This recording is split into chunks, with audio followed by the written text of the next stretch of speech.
Have you ever looked at the chaos of the world and thought, what's the point? Maybe it happened after losing someone dear, being crushed by a major disappointment, or scrolling through endless bad news. A subtle voice whispered that life might just be meaningless. This unsettling suspicion can lead to despair, pushing us to question why we bother at all. Today, we turn to Albert Camus, a French-Algerian philosopher and writer who confronted that same dread. Camus proposed that if the universe truly doesn't care, then we must stand up and create our own meaning, living passionately and rebelliously in the face of the absurd. If you've been struggling with existential doubt or the feeling that life is pointless, Camus' philosophy of the absurd might just offer the most liberating, even hopeful way to keep going. Albert Camus, 1913 to 1960, was born in French Algeria. Growing up in poverty, he later rose to prominence as a journalist, novelist, and essayist. He's often lumped in with existentialists like Jean-Paul Sartre, but Camus preferred to be called an absurdist. His works, including The Stranger, The Plague, and especially The Myth of Sisyphus, deal with themes of rebellion, moral responsibility, and finding meaning in a world that might inherently lack it. Camus lived through World War II, witnessing unimaginable horrors that fueled his philosophical outlook. Rather than caving into despair, he championed a stance of defiance. The question that haunted him was, if life really has no intrinsic purpose, why not just give up? His answer was both radical and uplifting. Because we can choose to live fully, passionately, and morally, even if the universe seems silent. For Camus, that choice itself is what redeems our existence. Central to Camus' philosophy is the idea of the absurd. It arises from a clash between two realities. Human beings crave meaning. We want the world to make sense. We want justice, love, purpose, and patterns in our lives. The universe remains indifferent. Instead, we see chaos, random suffering, and no cosmic plan guaranteeing fairness or meaning. This mismatch, our endless longing for sense versus the world's apparent lack of it, forms the absurd condition. Camus argued that once we recognize this, we face a crisis. If there is no grand design, how are we supposed to live? It's tempting to deny the absurd or run from it. But Camus urges us to look it square in the face and still say yes to life. Camus explained this perspective most famously in his essay, The Myth of Sisyphus. In Greek mythology, Sisyphus was condemned by the gods to roll a boulder up a mountain, only for it to tumble back down the moment he reached the top. Over and over for eternity, he toiled at this impossible task. Camus saw Sisyphus as an emblem of human existence. We strive, we hope, yet we ultimately face the same recurring struggles, setbacks, and a looming mortality that resets our achievements. But Camus delivered a shocking conclusion. One must imagine Sisyphus happy. Why? Because even trapped in this purposeless labor, Sisyphus refuses to capitulate. He pushes the rock anyway, investing the act with personal meaning, even though from a cosmic standpoint, it's futile.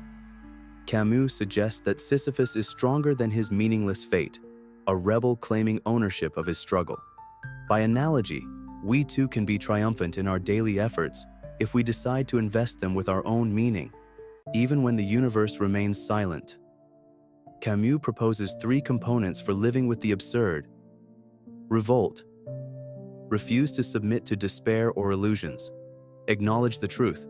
Life may lack inherent meaning, yet defy that meaninglessness by living intensely anyway. Freedom. Once you accept there's no universal script, you realize how free you really are. Like Sartre's radical freedom, Camus claims we can shape our actions without being bound by any predetermined cosmic plan. Passion.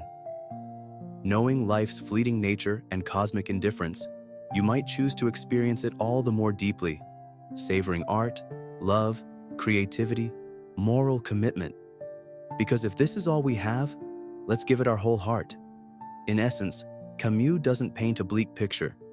He says we're freer than we think, and that the real tragedy would be not to seize this freedom to live passionately, to connect with others, or to create beauty in spite of the absurd. If existence is absurd, why not escape through suicide or false hopes? Camus addresses these solutions. Physical suicide. He calls this a failure to confront the absurd. By ending your life, you dodge the problem rather than rebelling against it. Philosophical or spiritual leap. Blindly adopting religion or ideology to force meaning onto the universe. Camus respects faith but sees many leaps as escapism, akin to closing your eyes to the absurd instead of facing it. He advocates a third choice: live the absurd. That is, consciously accept the universe's indifference and live fully anyway. This rebellious stance allows you to remain intellectually honest, no illusions, while passionately affirming your own path. Camus recognized that people often feel hopeless or depressed when confronted with the apparent pointlessness of life. But paradoxically, he saw this confrontation as a doorway to strength. If you accept life's meaninglessness, but refuse to be paralyzed by it, you emerge with a kind of clarity. No external authority is dictating your moves, so you're free to define your own moral compass, relationships, and goals. In practical terms, acknowledging the absurd might look like dropping the need for cosmic approval. You stop waiting for a sign that this is the right career or this love is destined. Instead, you choose something wholeheartedly, aware that meaning arises from your commitment, not an external stamp of approval. Developing self-honesty. You recognize you might be building sandcastles on the shore, but you do it passionately anyway. You no longer rely on illusions to motivate you. You rely on your decision to care. This resonates deeply in a world where many see only futility. Camus invites us to fling ourselves more devotedly into life's joys, struggles, and mysteries, precisely because there's no ultimate cosmic net. Let's explore two vivid examples of how Camus's philosophy might look in everyday life. The burned-out idealist.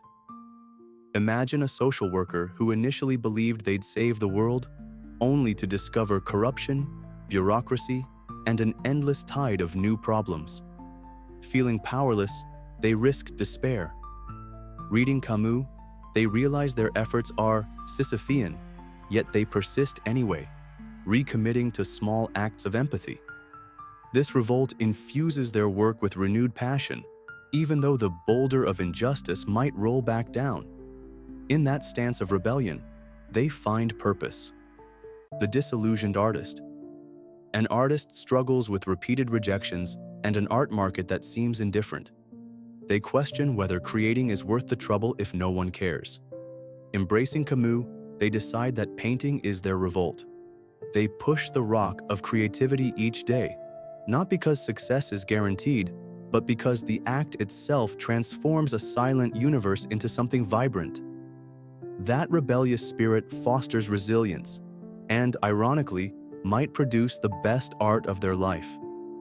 In both cases, individuals harness the absurd to forge their own meaning, refusing to yield to the emptiness of the universe.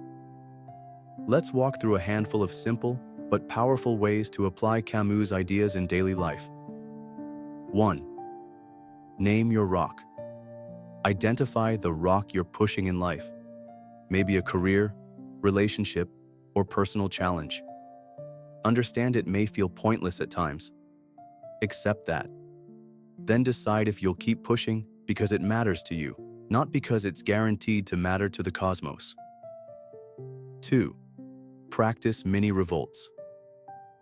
Each day, do something that asserts your freedom, whether it's writing a poem, volunteering, or having a vulnerable conversation with a friend. These small rebellions remind you you're not a passive victim of meaninglessness. You're an active participant. 3. Stay mindful of escape routes. Notice when you slip into escapism, trying to plaster over anxiety with illusions of absolute certainty, or drifting into cynicism that robs you of action. Camus calls for lucid acceptance, meaning you see the world's indifference plainly yet act passionately anyway. 4. Invest in the present moment. By focusing on immediate experiences, enjoying music, savoring a good conversation, engaging in genuine relationships, you affirm life's richness without needing a cosmic justification. 5. Cultivate gratitude for freedom. Recognize that no cosmic script also means fewer cosmic constraints.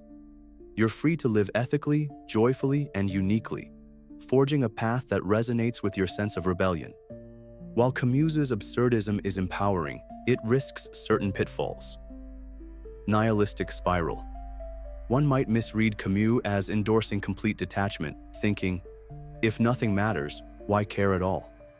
But Camus argues that the point is to care passionately, despite the world's silence. Self-absorption. Excess focus on personal rebellion can overshadow empathy.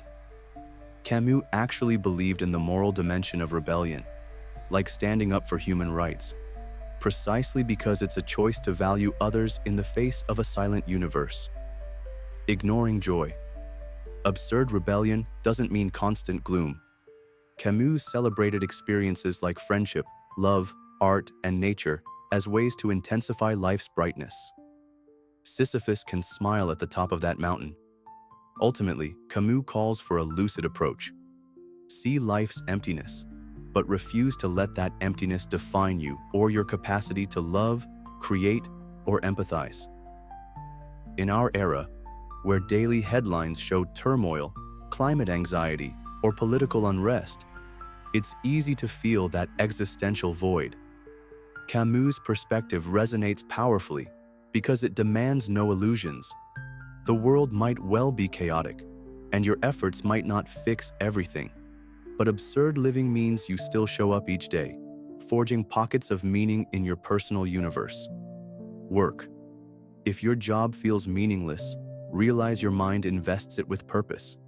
If you choose a new approach or pivot to something you find valuable, you rebel against the cosmic shrug. Relationships. Rather than waiting for the one destiny picked for you, you choose to love wholeheartedly, acknowledging relationships are fragile but worth every moment. Activism or creativity.